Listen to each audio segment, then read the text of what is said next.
Estamos de volta ao programa Questões de Fé. Agora vamos ler as participações e as pessoas também que estão participando porque querem, no final, serem sorteadas. São todas as participações muito bem-vindas. Mas antes das participações, nós vamos ver o último aluno lá do ISTA que vai nos falar hoje, é o Marconi Correia. Também, ele é irmão marista e é estudante de teologia. Então vamos ver também o testemunho dele sobre o curso que ele faz de teologia lá no Instituto São Tomás de Aquino. Eu faço parte da congregação dos irmãos maristas, né? Sou pernambucano, né, de Recife. Estou morando aqui em Belo Horizonte fazem 3 anos, cursando o curso de teologia aqui no ISTA.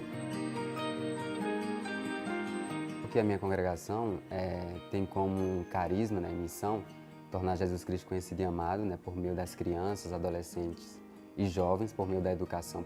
O conhecimento hoje é a base de tudo, né, nos dá segurança também, nos dá convicções na nossa profissão, né, naquilo que a gente quer seguir. Hoje eu estou a serviço como um presidente do diretório acadêmico e durante esse ano nós trabalhamos muito, né, com essa questão social, cultural, também principalmente pedagógica, né, de assegurar com muita seriedade os processos pedagógicos aqui do ISTA. Né, o Instituto tem uma abertura muito grande para conosco, né, a própria reitoria, né, também. Os alunos, né, são muito críticos também nesse sentido de assegurar cada vez mais um melhor conteúdo, né, para nós com muita qualidade também. Então, foi um ano de trabalho muito intenso, né, e graças a Deus com diálogo também, né, e com isso a gente conseguiu fazer muitas conquistas também. Pois é, então vamos agora ouvir pelo menos algumas perguntas, deixamos outras para o 6º bloco. Lília vai ler as perguntas para nós. Bom dia, Lília. Bom dia, Padre Cândido. A primeira pergunta é da Paula Fernandes. Desculpa, não é pergunta, é um comentário. Bom dia, Padre. Que Deus abençoe hoje e sempre. Vocês estão de parabéns. Um grande abraço. Gostaria de participar do sorteio. A Paula Fernandes sempre participa aqui, então eu fico muito feliz, Paula Fernandes. Um grande abraço para você e participe sempre, esteja sempre com a gente. A Vanide Oliveira, do bairro Riacho, em Contagem, parabeniza pelo programa, quer participar do sorteio e pergunta se seria possível divulgar a lista dos deputados que votaram contra. Ela quer que eu leia outra vez, será isso? Não, é que se pode divulgar essa lista. Essa lista é pública, ela está em todos os jornais, está na televisão, está no Congresso, enfim, nas redes sociais, Estado de Minas, O Tempo, Estado de São Paulo, Estadão, Folha de São Paulo, todos os jornais. Essa lista, eu selecionei os nossos, porque não vou olhar deputado de São Paulo, do Rio, do Pernambuco, etc., né? Deputado federal de Minas Gerais, que são os nossos eleitos, né? Então, por isso que eu fui catando. Mas há também nos jornais locais, Estado de Minas, não sei se o jornal Estado de Minas, todos os jornais, de 2 dias atrás, mais ou menos 2 dias atrás, ou até um dia atrás, hoje é sábado, então quinta-feira, sexta-feira, todos os jornais já publicaram. E se você não tem o jornal, vai no celular, no computador e coloca deputados federais que votaram sim ao projeto feito na calada da noite no Congresso Nacional contra a Lava Jato, contra as 10 medidas contra a corrupção.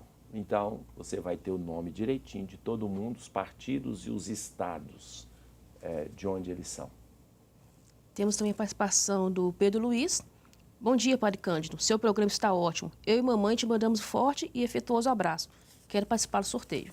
É outro telespectador muito fiel, o Pedro e a sua mãe, que amanhã a gente encontra na missa das 11. Quem ligou também foi a Maria Helena, do Alto dos Pinheiros, que parabeniza pelo programa e a toda a equipe. Obrigado, Maria Helena. Eliana, sempre participa, Maria Helena também sempre participa. Eliana, pelo Facebook. Paz e bem. Gosto muito do programa Questões de Fé e assisto sempre que posso. Quero participar do sorteio. Eu vejo que muita gente está querendo participar do sorteio, isso é importante. Temos também a participação da Maíra do Carmo Geraldo, que fala a respeito do coral dos meninos Mas cantores. então vamos deixar essa participação quando eles estiverem, Tá. né, no último bloco. Vamos ler depois para eles ouvirem também. Quem ligou também foi a Marli Moreira do Barroco e a Sônia Maria, que querem participar do sorteio, já estão participando. E o Rodrigo Gomes também pelo Facebook. Bom dia, que Deus os abençoe. Abraço a toda a equipe, quero participar do sorteio.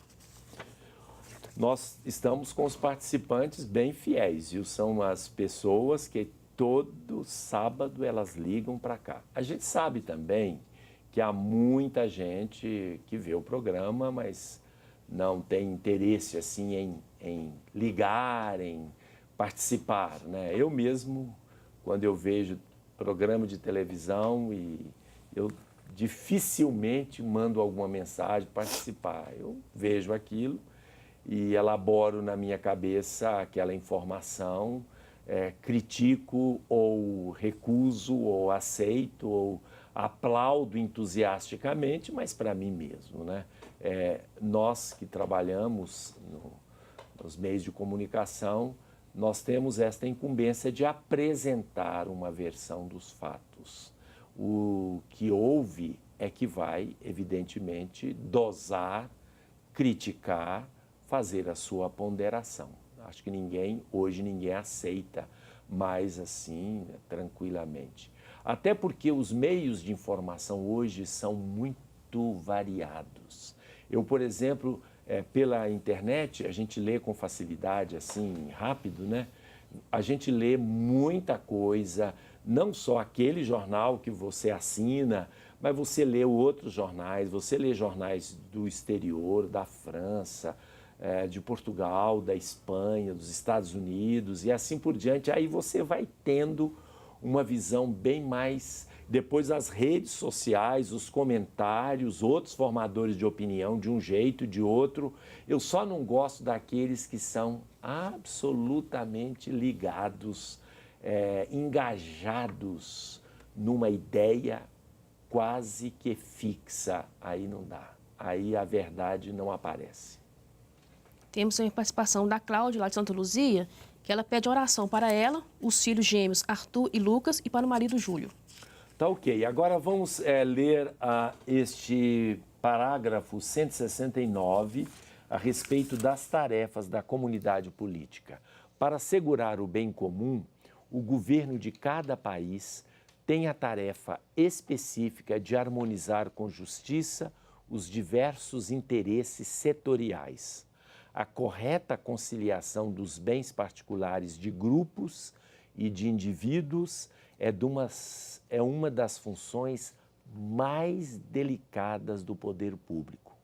Além disso, não se há de olvidar que no Estado democrático, no qual as decisões são geralmente tomadas pela maioria dos representantes da vontade popular, aqueles que têm responsabilidade de governo estão obrigados a interpretar o bem comum de seu país não somente segundo as orientações da maioria, mas também na perspectiva do bem efetivo de todos os membros da comunidade civil, inclusive dos que estão em posição de minoria. Cuidado aqui, viu?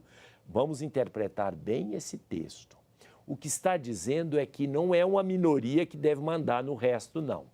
O que está dizendo é que há minorias e o diálogo deve ser feito com estas minorias também. E o bem comum a estas minorias também deve ser concedido. Esta semana nós sabemos que houve um problema no Brasil, outra notícia ruim. E o problema não se trata nada do que nós estamos falando, do bem comum, porque não foi nem no poder legislativo, nem no poder executivo, foi no poder judiciário. Qual que é a função do poder judiciário? Legislar? Não. Quem legisla é o Congresso, é o poder legislativo. quem executa é o poder executivo. E o poder judiciário julga o quê? Em conformidade com a lei existente. Não existe na Constituição brasileira a lei do aborto, no sentido de que o aborto não seja criminalizado e que a vida do feto deva ser desrespeitada e o embrião deve ser eliminado. Isto não existe essa lei no Brasil. Inclusive, o direito à vida do embrião é cláusula pétrea. Desde a fecundação até a sua morte natural, as leis brasileiras protegem. Só que 3 juízes resolveram legislar e decretaram que pode abortar até 3 meses de gravidez. O problema é muito mais, não é religioso, o problema é muito mais grave. Agora no Brasil estão se digladiando os poderes que deveriam ser harmônicos entre si e independentes, cada um na sua função. Agora eles estão brigando.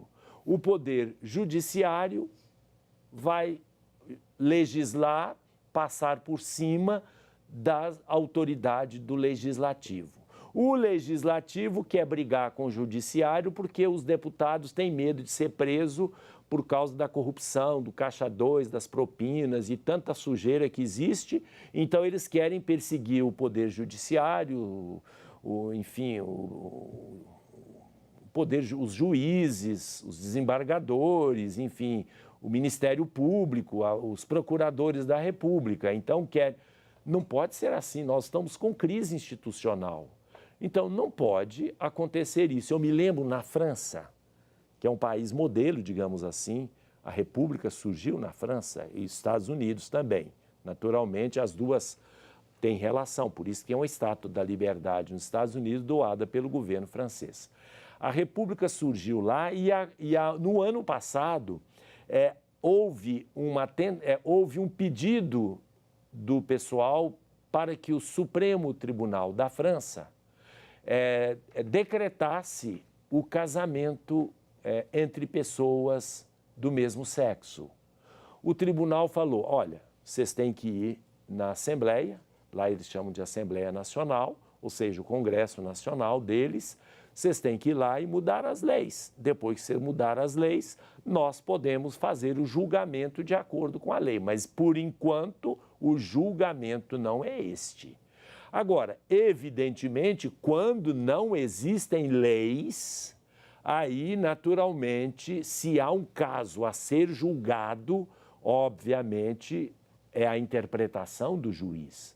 Mas, no caso do aborto, existe lei, sim. Esta lei está na Constituição e é com cláusula pétrea. Ela não pode ser mudada por ninguém. Como é que eles foram fazer isso? Isso é um absurdo, uma coisa dessa. É por isso que a gente está reagindo, porque não pode. É a sociedade. Sabe quantos brasileiros são contra o aborto? 80, 78 por aí, quase 80%. Olha a violência que eles cometem contra o povo brasileiro. E alguém fala assim, mas não faça aborto. Não é esta a questão. Nós estamos falando aqui de uma lei. E a lei, para ela ter valor, ela tem que ter um mínimo de legitimidade. E numa democracia, a legitimidade, ela é dada pela vontade da maioria. E não temos esta vontade. Voltamos daqui a pouco.